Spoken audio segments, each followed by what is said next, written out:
Wo ya ya, wo ya ya, wo ya ya.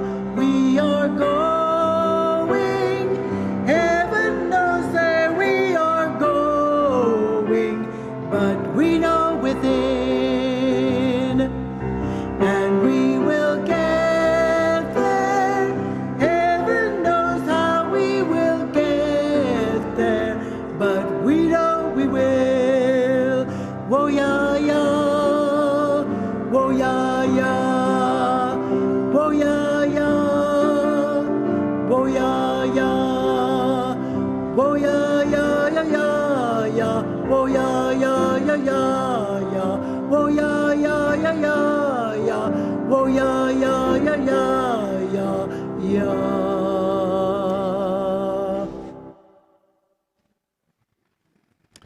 Good morning. Welcome to the Unitarian Universalist Church of Spokane, where our mission is to join together to create a nourishing liberal religious home and to champion justice, diversity, and environmental stewardship in our wider world. Or as we like to say in short, to create community, find meaning, and work for justice. Great to see all of you this morning. I want to begin, as always, by welcoming all that you bring with you to this place, all of your unique beliefs, your background, your lifestyle, your experiences, all that make you who you are. And today I want to add to that list all of your differences. Welcome everything that makes you different. Those who are different are welcome to cross the borders of our property into our space here. So welcome to one and all. This includes, of course, those who hear us say this each Sunday, as well as those who might be hearing it for the first time this morning. And, of course, those of you who are streaming with us, we're also glad to have you joining us today. So welcome to one and all. It's been a tough week, hasn't it? Feels like it's been a tough week every week, but this week has been especially difficult with yet another mass shooting, with the disarray in the disarrayed Supreme Court, and of course knowing that there are thousands of children who are still out there separated from their parents. So I know that's always hard to try to get through, but we don't know how we're going to get there, but as we sang a while ago, we're going to get there. Just a little bit of good news. I think, as some of you may have heard, those in our congregation who got us involved in the sanctuary movement, which is morphed into a group that is working on immigration issues. By the way, are those of you who are working on our immigration work or sanctuary work, if you're here today, would you stand up for a minute? I don't know if Pam Davies is here. There are some, and Jerry White, you need to stand up too, because stay standing for just a second, okay? Yeah. Thank you all. Thank you all so much.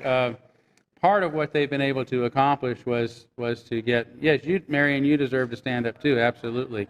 Well, we're all involved in it, so everybody will be standing up here in a minute. But this group was able to receive a grant from the Unitarian Universalist Association a couple of weeks ago for essentially $20,000 to help with our efforts on immigration issues, in particular helping to fund some of the legal expenses associated with people that get picked up by ICE. And as you know, I think 4 in our community were picked up earlier this week.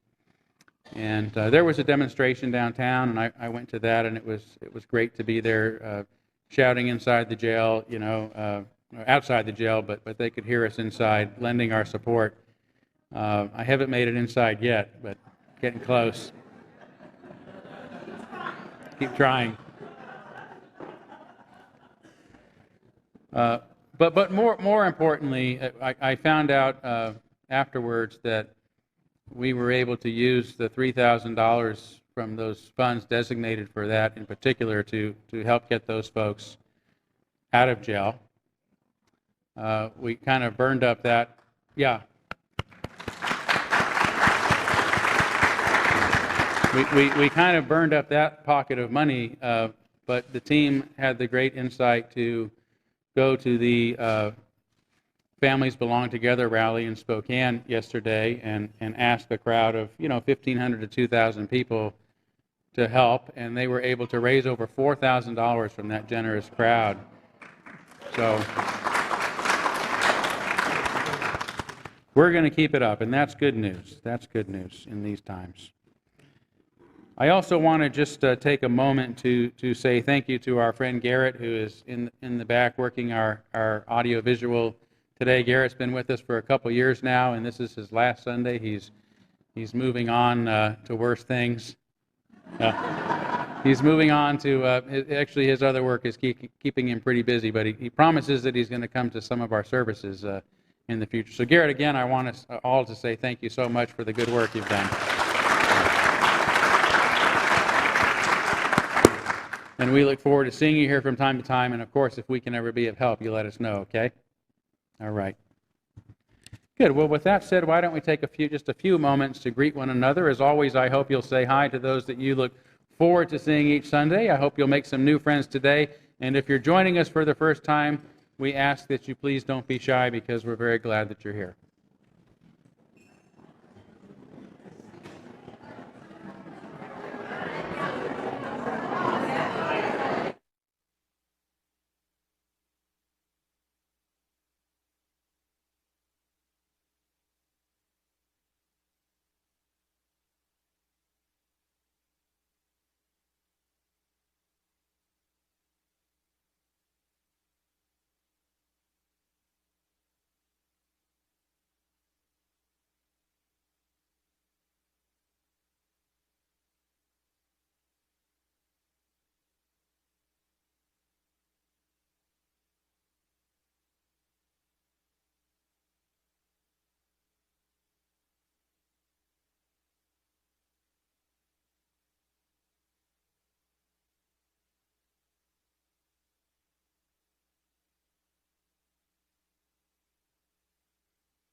Okay, as always, there will be more opportunity to visit with one another after our service, so I hope you'll stay around for that.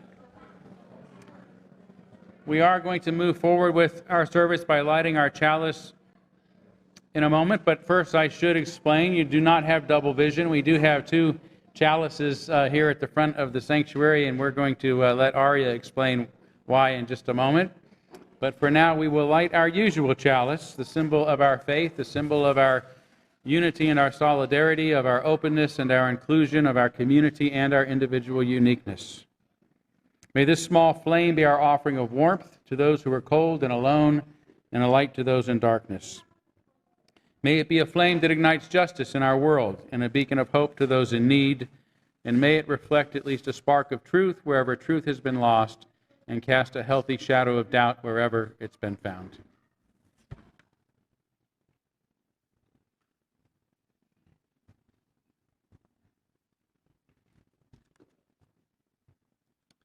Our opening reflection is a poem by Julie Taylor entitled "Love Looks Different." Love is patient, love is kind, it does not envy, it is not proud, love bears all things.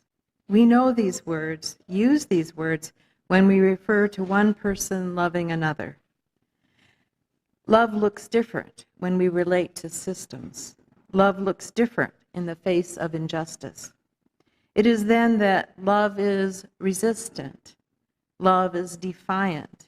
It is not backing down. It is staying in the streets.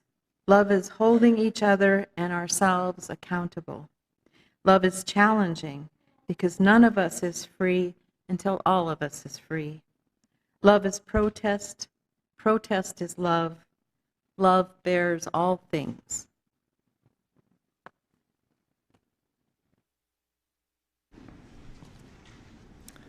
Please rise as you're willing and able for the first in-service hymn of the day, number 128, For All That Is Our Life. You can access the screen or your hardback hymnals.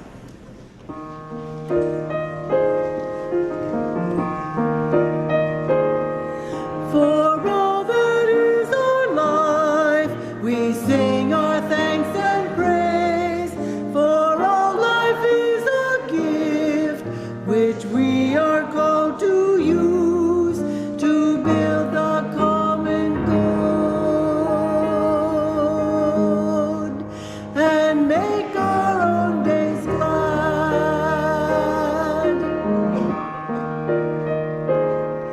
For needs which others serve, for services we give, for work and its reward, for hours of rest and love, we come with praise and thanks.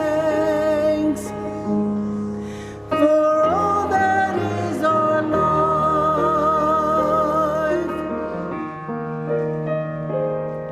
For sorrow we must bear, for failures, pain, and loss, for each new thing we learn, for fearful hours that pass, we come with praise and thanks. For all that is our life.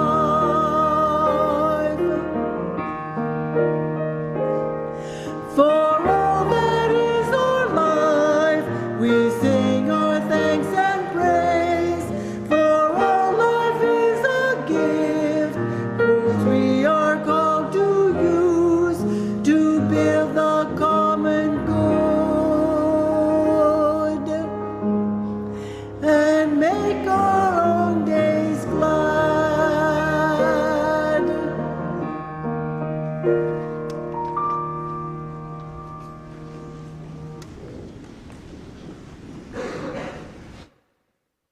Good morning. I would like to invite our young and our young at heart forward for our time for all ages.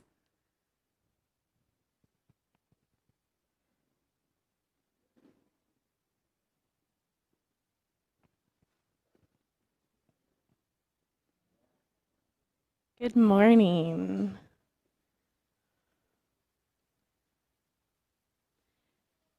So the story I have for you this morning begins in Paris with a man named Hans. Hans had moved to the great, beautiful city of Paris as a young artist. I like to imagine Hans sitting with other great artists of his times, looking out over the city of Paris, dreaming of what could be in the world. Because Hans was not just any artist. He was what is called a political cartoonist. He used his art to help people see injustice in the world, even if it wasn't always safe for him. You see, at this time, there was a war happening in Europe, and people were being killed for their religious beliefs, who they loved, and for standing up against injustice. And that was what Hans was using his art to do, which put him in danger. And so he had to flee Paris. With the help of secret networks of people throughout Europe, Hans made it safely from Paris to the south of France, to Spain, and finally, using a changed passport, to Portugal. In Portugal, Hans met a man named Reverend Charles, who was in charge of a committee called the Unitarian Service Committee. Hans learned that the Unitarian Service Committee was full of secret agents placed around Europe, helping those who needed it to escape danger. Through his friendship with Reverend Charles, Hans learned more about Unitarians and Universalists all over the world who were using their resources to provide safety to people. He was impressed and inspired, but he saw that the Unitarian Service Committee was struggling. The committee was doing its best to help people, but they were not well known yet, and their agents were all from different countries, spoke different languages, and they were trying to move people safely across dangerous and guarded borders. Hans saw that the service committee needed a symbol that would help let people know that the secret agents of the service committee could be trusted. And Hans, as an artist who was passionate about justice, knew that he could help. So, with a pencil and ink, Hans drew a chalice with a flame, both symbols throughout the world and throughout religions of hope, community, sacrifice, and courage. The flaming chalice design was made into a seal for papers and a badge for agents moving refugees to freedom. In time, it became a symbol of Unitarian Universalism all around the world. We light a chalice each week when we gather to remind ourselves of who we are and of who we can be. This week, we have a special chalice with us. This chalice, over here, travels around the country to each Unitarian Universalist church or fellowship, binding us together as we prepare for our General Assembly next summer. We are once again living in a world where families are seeking asylum and traveling to safety across dangerous borders. So, I would like to light our chalice this morning with words from the Unitarian Universalist Leadership Council. With humility and courage born of our history, we are called as Unitarian Universalists to build beloved community where all souls are welcome as blessings and the human family lives whole and reconciled.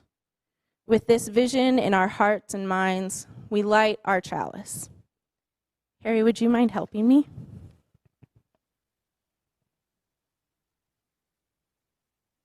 Light this. I'm going to have you use it.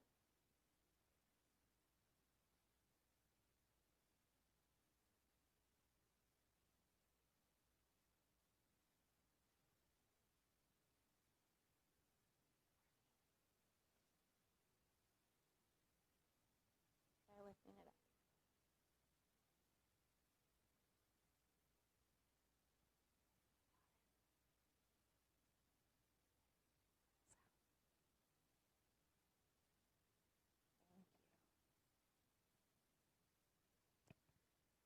Now, please join me in singing our children and youth out to their religious education classes with hymn number 413, Go Now in Peace.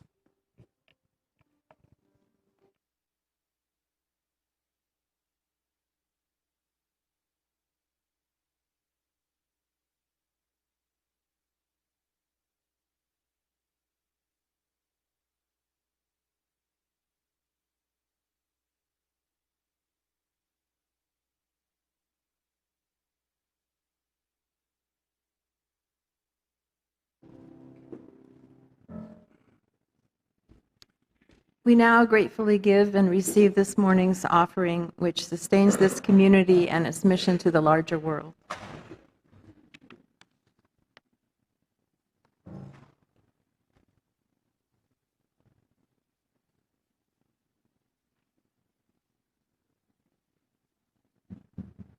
Everybody, I'm Brian. I'm going to do a song that the judge Eklof.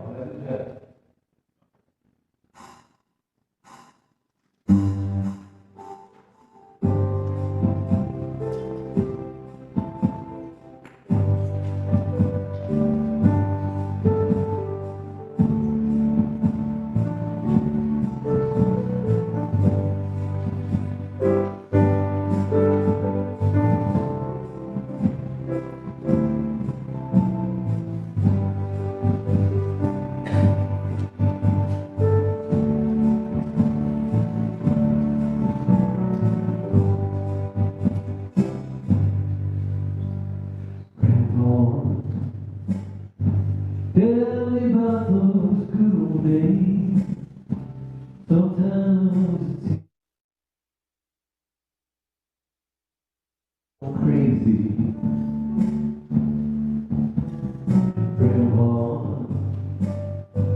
take me back to yesterday, with the line between right and wrong. You didn't seem quite so easy. Lovers really fall in love to stay, stand beside each other, come what may. A promise really something people get, not just something they're gonna say. Families really bow their heads to pray, daddies never ever go away. Whoa, whoa, grandpa, tell me about the good old days.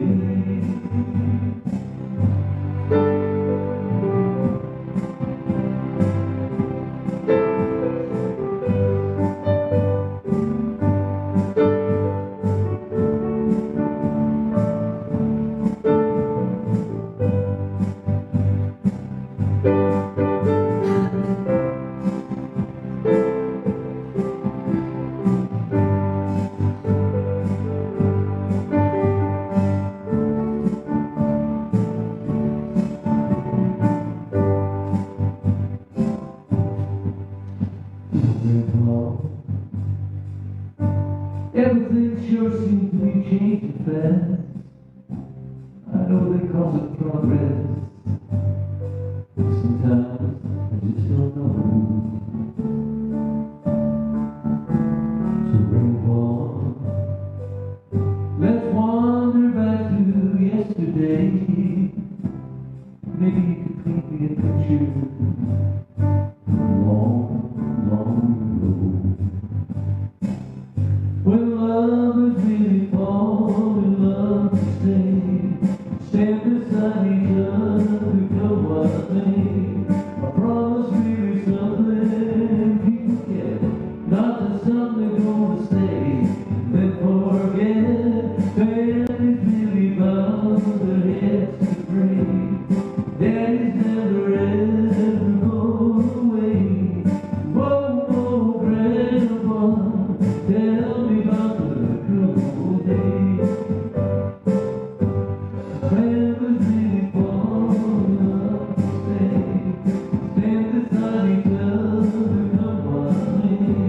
A promise really something people get, not just something gonna say. Families really bow their heads to pray, daddies never ever go away. Whoa, whoa, grandpa, tell me about those good old days.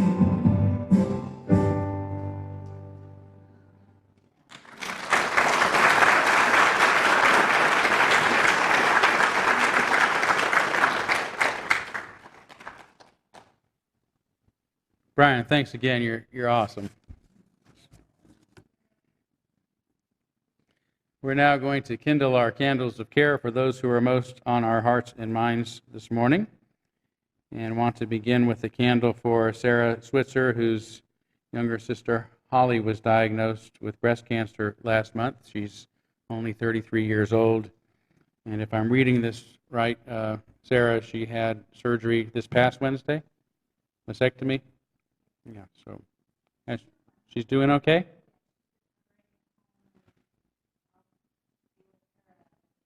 Recovering at home, and you'll be with her next weekend. Thank you. We'll be thinking of you. Yeah.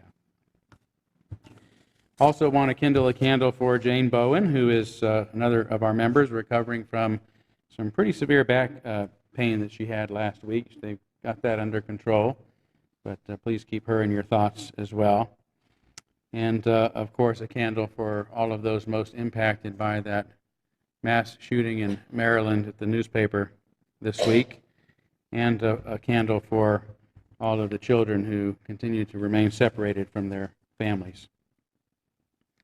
Let's take a moment of silence on behalf of others that you might be thinking of, and as always, you'd be welcome to name them aloud if you'd like.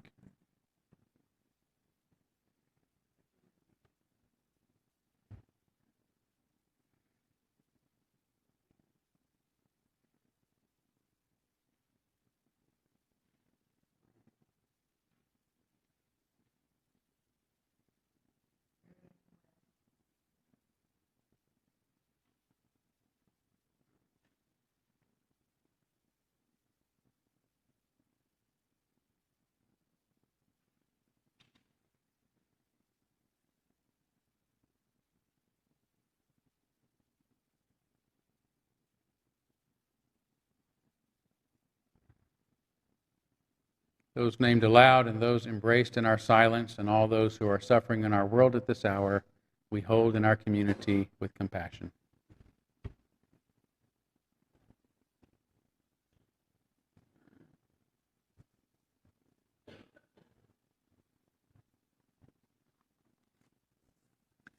Now is our time for meditation. Please find a comfortable, receptive posture.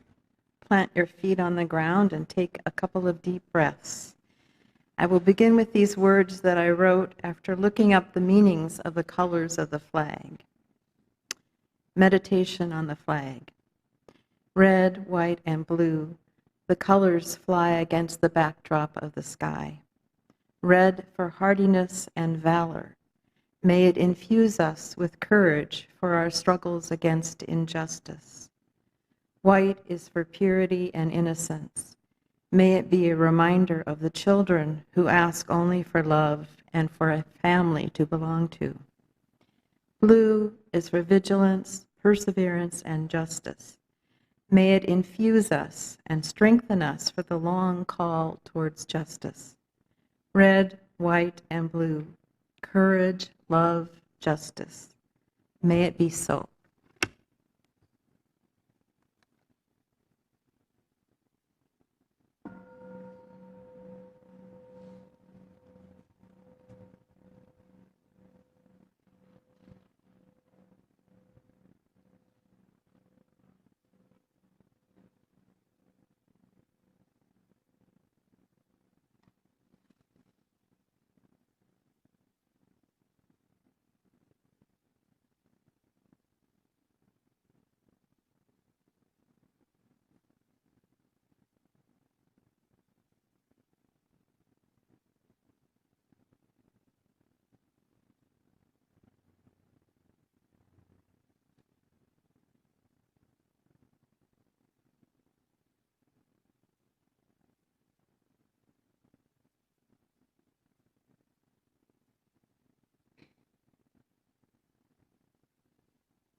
As I'll explain in my sermon in a moment, I don't usually like to sing patriotic songs, but I'm going to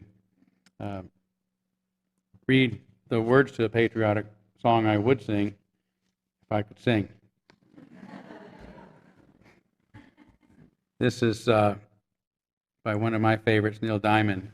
It's simply titled America. Far. We've been traveling far, without a home, but not without a star. Free. Only want to be free. We huddle close, hang on to a dream. On the boats and on the planes, they're coming to America. Never looking back again, they're coming to America. Home, don't it seem so far away? Oh, we're traveling light today in the eye of the storm, in the eye of the storm. Home, to a new and a shiny place. Make our bed and we'll say our grace. Freedom's light burning warm, freedom's light burning warm. Everywhere around the world, they're coming to America. Every time that flag's unfurled, they're coming to America. Got a dream to take them there? They're coming to America. Got a dream they've come to share? They're coming to America. They're coming to America. They're coming to America. They're coming to America. They're coming to America. Today, today, today, today, today. My country, 'tis of thee. Today, sweet land of liberty. Today, of thee I sing. Today, of thee I sing. Today.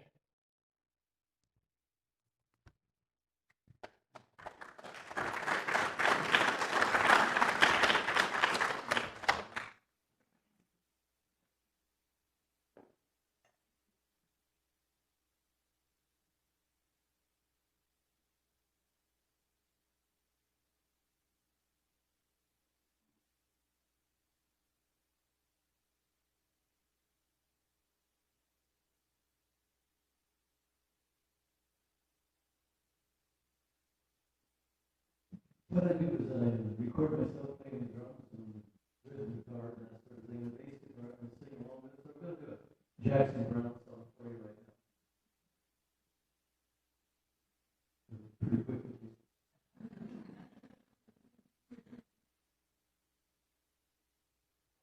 Grandpa, you just did that.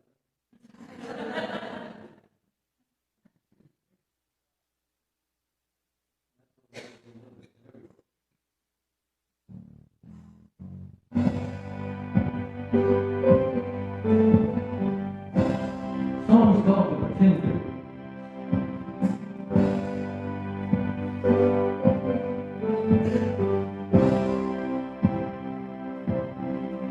I'm gonna rent myself a house in the shade of the freeway.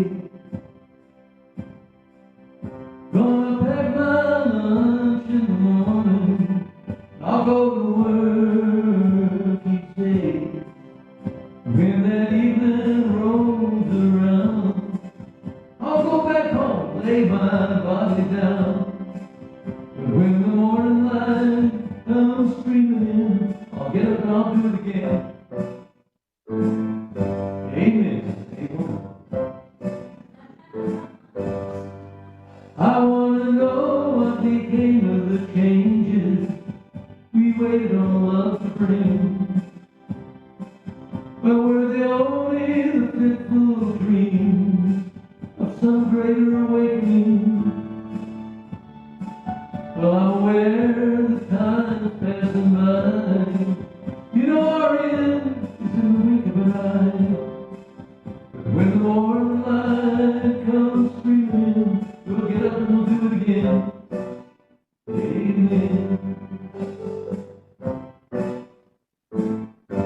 Caught between the longing for love and the struggle for the legal tender, where the sirens scream, the church bells ring, and the jumping pounds tender, where all the veterans dream of the fight, fast asleep in traffic light, and the children solemnly wait for an ice cream vendor. Out into the cool of the evening, the stroll pretender. He knows that all our hopes and dreams begin there.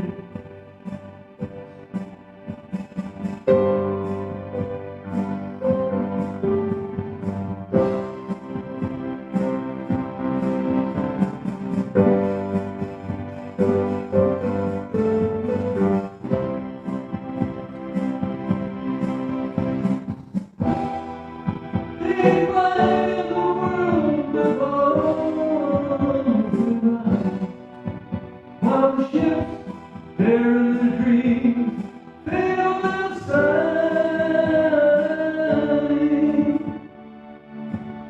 Well, you're all gonna find me, girl.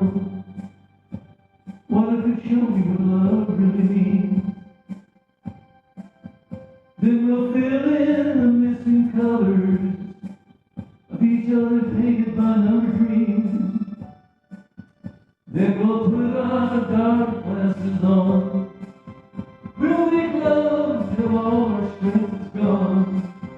And when the morning light comes streaming in, we'll get up and do it again. Amen. That's what we'll do. I'm gonna be a happy idiot, struggle for that legal tender. While the Arabs they came, lay their claim on the heart and the soul of the sender. You can believe in whatever you like, maybe all the things that money can buy. Where true love might have been a contender. Out into the cool of the evening strolls the pretender. He knows that all our hopes and dreams will be hidden there.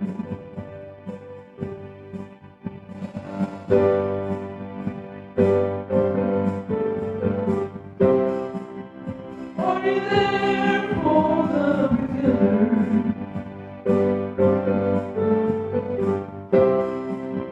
Do you care for the pretender? Maybe say a prayer for the pretender.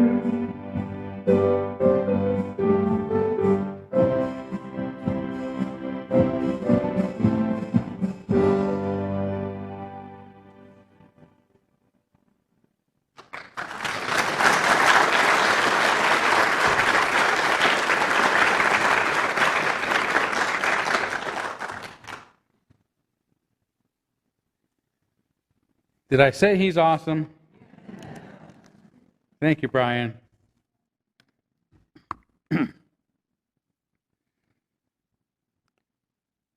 Almost 20 years after first hearing about hope, the title of an 18th century painting depicting a distressed woman playing a lyre, Barack Obama was elected our nation's 44th president. He heard about it during a sermon in which his minister said, "With her clothes in rags, her body scarred and bruised and bleeding, her harp all but destroyed, and with only one string left, she had the audacity to make music and praise God. To take the one string you have left and to have the audacity to hope." Obama never forgot the image or the sermon which inspired the speech that propelled the young senator into the public spotlight during the 2004 Democratic National Convention, a speech he titled Audacity of Hope. And you know the rest of the story. Only 4 years later, Obama became our country's first African-American president. Don't we miss him?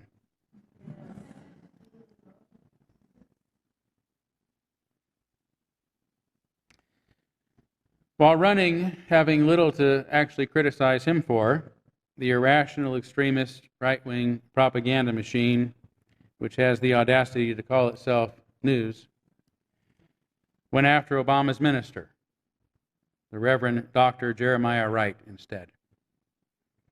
In its nonsensical guilt by association attack, Fox and its friends narrowed in on a 2003 sermon he gave entitled "Confusing God with Government," during which Wright said, "God bless America?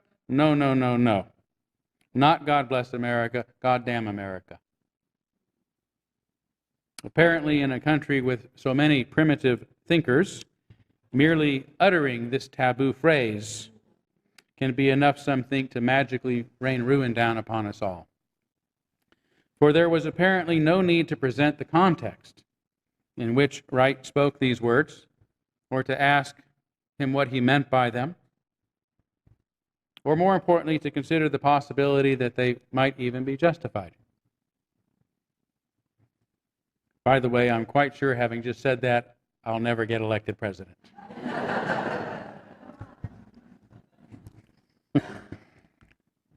As a minister myself, I wasn't troubled by the phrase at all. I immediately presumed rather, especially in Wright's case, it was coming from a place of pastoral care and concern. You see, that same week, just so happened that same week this story broke, or should I say was fabricated, I happened to hear a black woman on national public radio speak of how her grandmother always kept her hands hidden from view. When she asked why, she explained years before a store owner had mangled them with a pair of pliers after she came in wearing freshly polished false nails that she'd retrieved from her employer's trash can. The store owner mocked her for trying to, in his words, look like a white woman. At the time, there was no place she could turn for justice. She couldn't go to the local police and report the assault because they wouldn't have done anything and wouldn't have cared. She had no choice but to live the rest of her life bearing the scars, both physical and emotional, from this evil, twisted injustice, which was likely only one of many that she had endured during her life. So upon hearing about Jeremiah Wright's controversy, I imagined as a black minister his age, he must have heard thousands of horrific stories like this woman's. This was the America that he knew, an America that got away with murder and much worse, an America that mangled the hands and the hearts and the lives of the people that he loved, the people who, as a pastor, he was supposed to care and fight for. Obviously, we don't have time to hear his entire transcript, but I'm going to give Reverend Wright just a little justice this morning by reading enough of Confusing God with Government to present the context in which his forbidden words were spoken. He begins by talking about how Jesus wept, not only once, but often, over the many abuses and injustices he witnessed in his day, and that the Bible itself tells many stories of God condemning or God damning governments responsible for such horrors. Governments fail, the now retired minister of Trinity United Church of Christ in Chicago told his congregation. The government in this text, comprised of Caesar, Cornelius, Pontius Pilate, the Roman government, failed. The British government used to rule from east to west. The British government had a Union Jack. She colonized Kenya, Ghana, Nigeria, Jamaica, Barbados, Trinidad, and Hong Kong. Her navies ruled the seven seas all the way down to the tip of Argentina and the Falklands, but the British failed. The Russian government failed. The Japanese government failed. The German government failed. And the United States of America government, when it came to treating her citizens of Indian descent fairly, she failed. She put them on reservations. When it came to treating her citizens of Japanese descent fairly, she failed. She put them in internment camps. When it came to treating her citizens of African descent fairly, America failed. She put them in chains. The government put them in slave quarters, put them on auction blocks, put them in cotton fields, put them in inferior schools, put them in substandard housing, put them in scientific experiments, put them in the lowest paying jobs, put them outside the equal protection of the law, kept them out of their racist bastions of higher education, and locked them into positions of hopelessness and helplessness. The government gives them drugs, builds bigger prisons, passes a 3 strikes law, and then wants us to sing God Bless America? No, no, no, no. God damn America.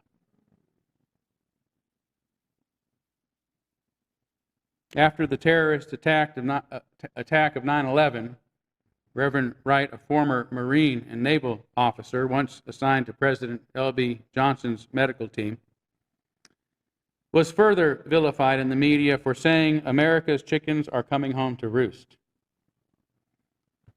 again without context.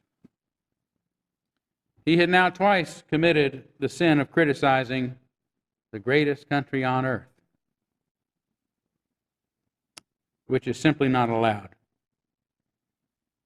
To be fair to him, to right this wrong at the risk of similarly condemning myself, I offer the context in which these taboo words were spoken. What Malcolm X said when he was silenced by Elijah Muhammad was in fact true. He said, America's chickens are coming home to roost. We took this country by terror, away from the Sioux, the Apache, the Arawak, the Comanche, the Arapaho, the Navajo. Terrorism. We took Africans away from their country to build our way of ease and kept them enslaved and living in fear. Terrorism. We bombed Grenada and killed innocent civilians, babies, non-military personnel. We bombed the black civilian community of Panama with stealth bombers and killed unarmed teenagers and toddlers, pregnant mothers, and hardworking fathers. We bombed Gaddafi's home and killed his child. We bombed Iraq. We killed unarmed civilians trying to make a living. We bombed a plant in the Sudan to pay back for the attack on our embassy, killed hundreds of hardworking people, mothers and fathers who left home to go that day not knowing that they might never come back home. We bombed Hiroshima. We bombed Nagasaki, and we nuked far more than the thousands in New York and the Pentagon, and we never batted an eye. Kids playing in the playground, mothers picking up children after school, civilians, not soldiers, people just trying to make it day by day. We have supported state terrorism against the Palestinians and black South Africans, and now we are indignant because the stuff that we have done overseas is now brought right back into our front yards. America's chickens are coming home to roost. Violence begets violence, hatred begets hatred, terrorism begets terrorism.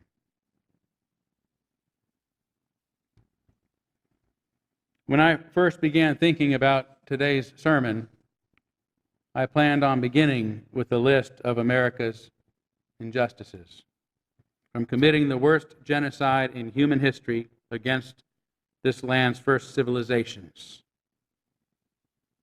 to importing, trading, and subjugating slaves and continuing to terrorize, oppress, impoverish, and lock away their descendants, to discriminating against anyone considered non-white, including, oddly enough, some whites, like the Irish and the Italians and the Jews, to the Chinese Exclusion Act, prohibiting Chinese Americans from filing criminal charges against white Americans, McCarthyism, segregation, Jim Crow, the drug war, mass incarceration, Hiroshima, Nagasaki, Vietnam, Afghanistan, Iraq, terrorizing and discriminating against gays and lesbians and transgenders, child neglect, destroying the environment, propping up dictators and oppressive policies and practices around the world, voter suppression, election stealing, and, of course, Fox News.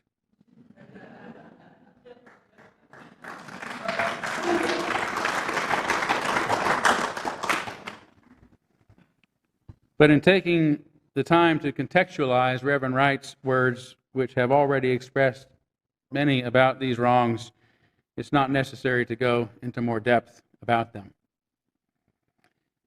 Instead, I'll move forward by stating explicitly, despite bringing to light a bit of our nation's shadow, that I do not hate my country, nor do I love it. I'm not a patriot, nor do I feel morally deficient for saying so, or consider myself legally bound to be so. Do I love my country? No. At least not if loving my country means not questioning my government or pointing out its many sins.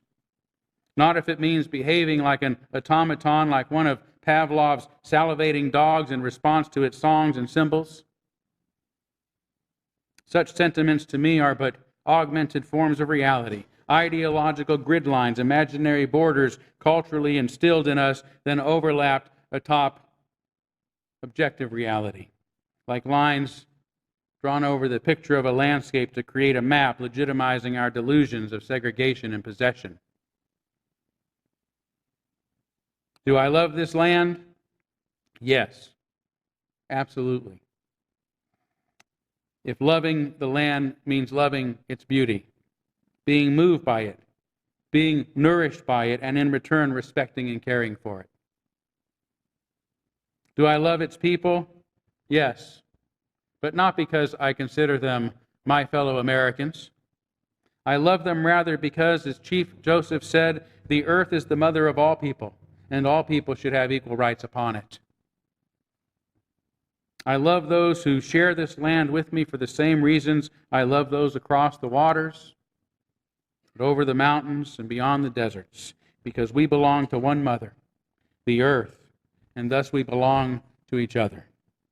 I love those who share this land and those beyond this land because I respect them and care for them and am concerned about their well-being and their growth.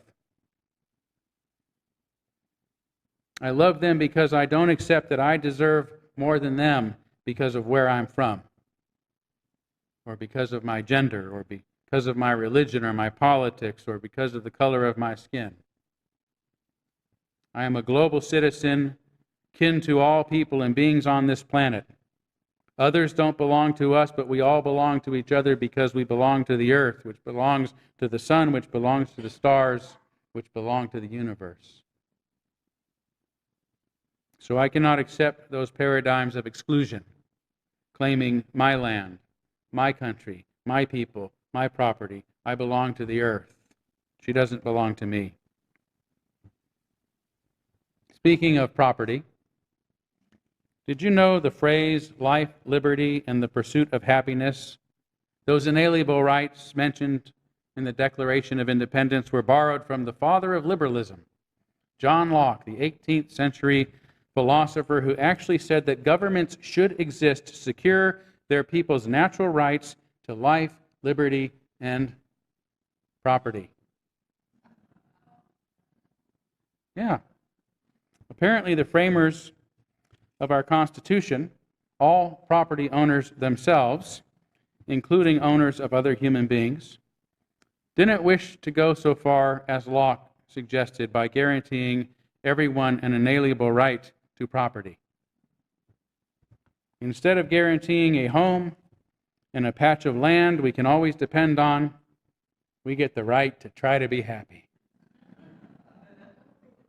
Whoopee. A couple of days ago, I asked a group of people, how many of you believe in democracy? They all enthusiastically said, I do.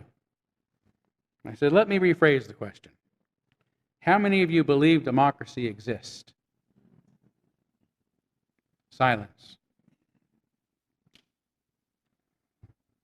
Democracy, a system in which all people have an equal voice and are treated as equals in society and under the law, is but an aspiration, an idea we still aspire towards, but in the whole history of humankind are yet to achieve.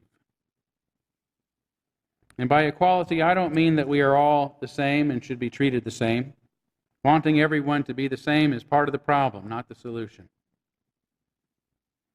Equality, rather, as Eric Fromm said, means oneness, not sameness.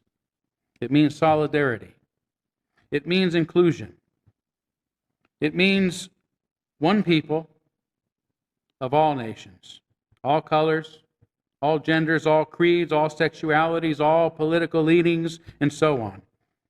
It means creating pluralism and celebrating diversity. It means being one community even if we aren't all the same. It means delighting together in our differences. Yet how is it possible when the opposite has been true for so long? In a nation that refuses to admit the many atrocities and injustices it has visited upon the earth's children, for anyone to praise it and sing of its greatness. How can we consider immigrants and asylum seekers whose children have been torn from their arms and disappeared, obligated to sing, God Bless America?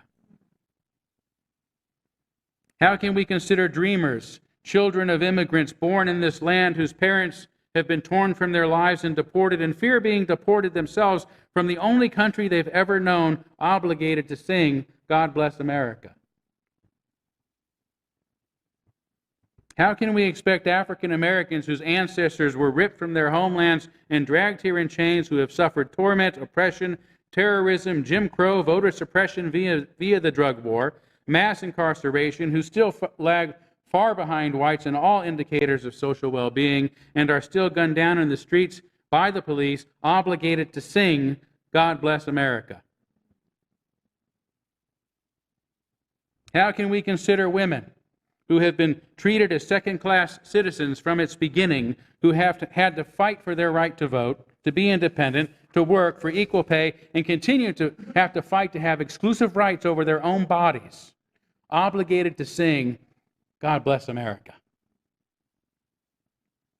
There are so many injustices, so many inequalities, and yet there is an expectation that all, even the most maligned and forgotten among us, be patriots, proven by dutifully standing and singing our nation's anthems and making pledges to its flag. A couple years ago, San Francisco 49er quarterback Colin Kaepernick was vilified for not standing during the singing of the national anthem. Like Jeremiah Wright, he became despised by many, assaulted in the press, though none of his critics have addressed the legitimacy of his concerns. Kaepernick began taking a knee during the anthem to protest all the police shootings of unarmed black men and other cruelties and injustices against African Americans. Donald Trump, who has made numerous racist comments, whose administration is bolstering discriminatory laws, and has even appointed white supremacists and white nationalists to his cabinet, has suggested Kaepernick find another country, and that any player who disrespects our flag, in his words, is an SOB who should be fired, which sounds a lot like McCarthyism to me. I ask you, what is more disrespectful? Not standing during a patriotic song, or not standing up for equality for all Americans?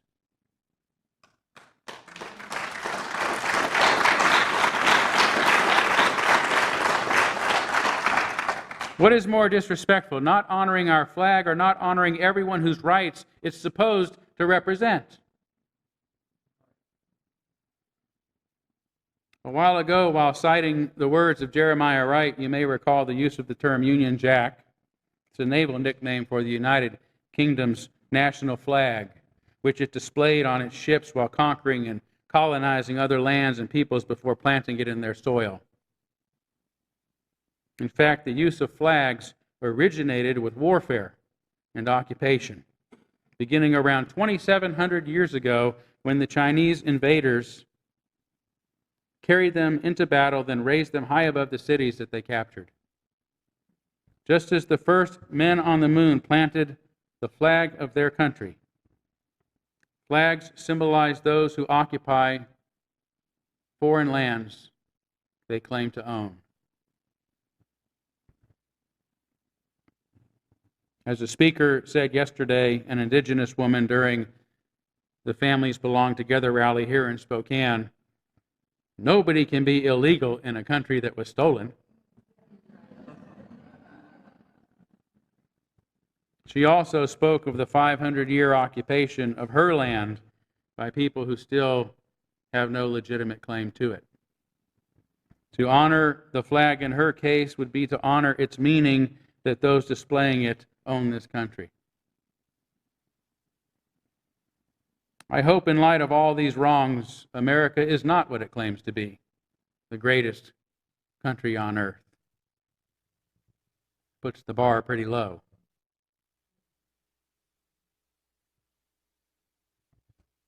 While it may have been great for some, and today is really great for a few, it has never been great, so it would be impossible to make it great again. But that doesn't mean that we can't make it great for the first time. Not because of where it is, or because there's something special about its people, but because as a people and a country, it begins to live up to the values it claims to represent. Freedom, equality, peace, and democracy for all people all over the world.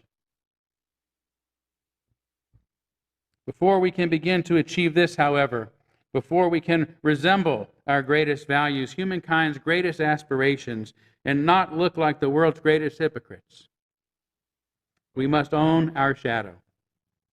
We must admit our mistakes and apologize for them, and to all those who have suffered because of them in this land and beyond.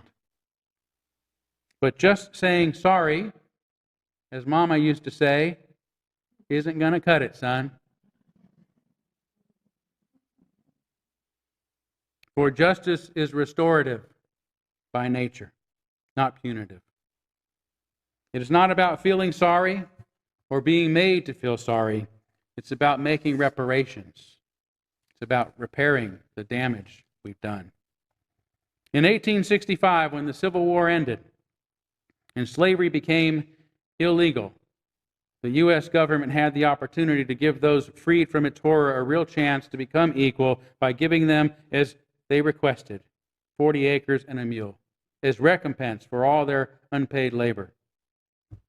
Instead, the Union sold confiscated Southern lands to rich white Northerners, a move that condemned most African Americans to generations of poverty lasting to this day. In 1970, when Nixon started the drug war as a veiled means of suppressing the black vote, we had instead given every African American in the country, every one of the 23 million black men, women, and children, $45,000. It would have cost about $1 trillion, less than what we've officially spent on the drug war itself, which has led to the largest, most racist prison population in the world.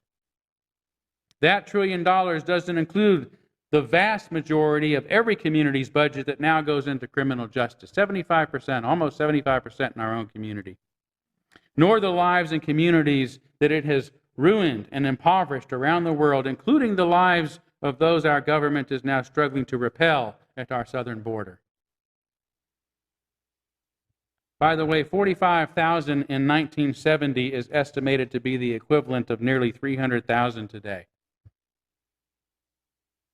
So you can imagine what it would have meant to those receiving it, who would no doubt have put it back into our economy while improving their own lives and securing their futures, instead of an endless drug war that has cost us all far too much.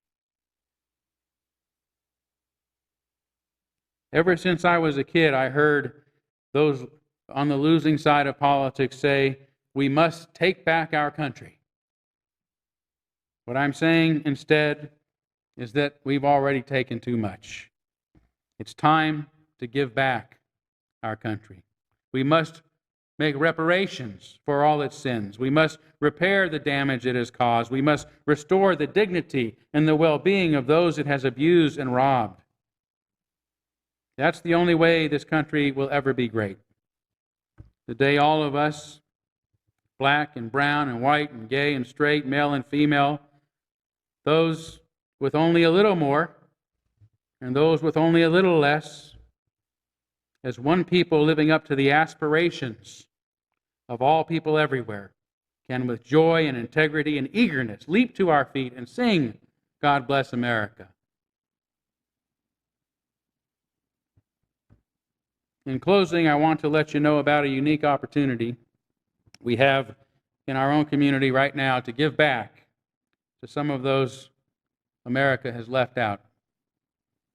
Earlier this week, our friend Sandy Williams, my friend, a local activist and founder and editor of the Black Lens newspaper, she's right in the back there, so I'm waving to her. Welcome, Sandy. Yeah.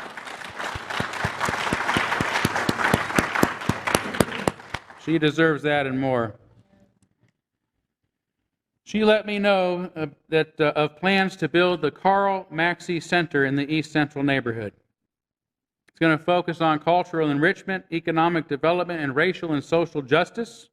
And the center We'll also house offices and exhibit space for local artists, a performance space, and a social enterprise, among other things. A local donor, it just so happens, has agreed to match up to $100,000 for any contributions raised before July 25th. That means those of us who can give to this important endeavor, who wish to give back in this way, have a chance to double our impact while helping to make a tangible difference in the lives of some right here in our own community. So Sandy is here today with a table in the back after services to help you learn more about this and hopefully contribute to the worthy cause. I hope that you will visit her, maybe bring her a cup of coffee or tea because she's been sitting back there patiently. And for those who don't know, Carl Maxey, a great civil activist and civil rights attorney in our own community, was once a member of this church and even served as a board president. And I was told earlier that he also was the person who dressed up as Santa Claus in our church every year. So we are so honored to be able to help Sandy and are glad you're here. So thank you. God bless you. And I'm not ready to go that far just yet. So.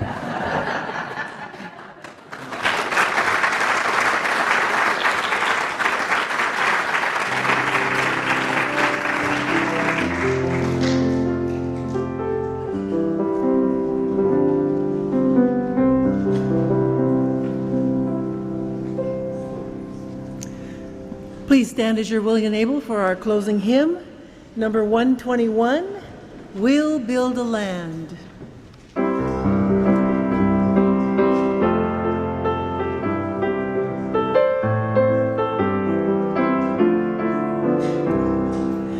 We'll build a land where we bind up the broken. We'll build a land where the captives go free, where the oil of gladness dissolves all mourning. Oh, we'll build a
Make us aware of the truth and beauty around us, the truth and beauty within us, and the truth and beauty we can transform into the world.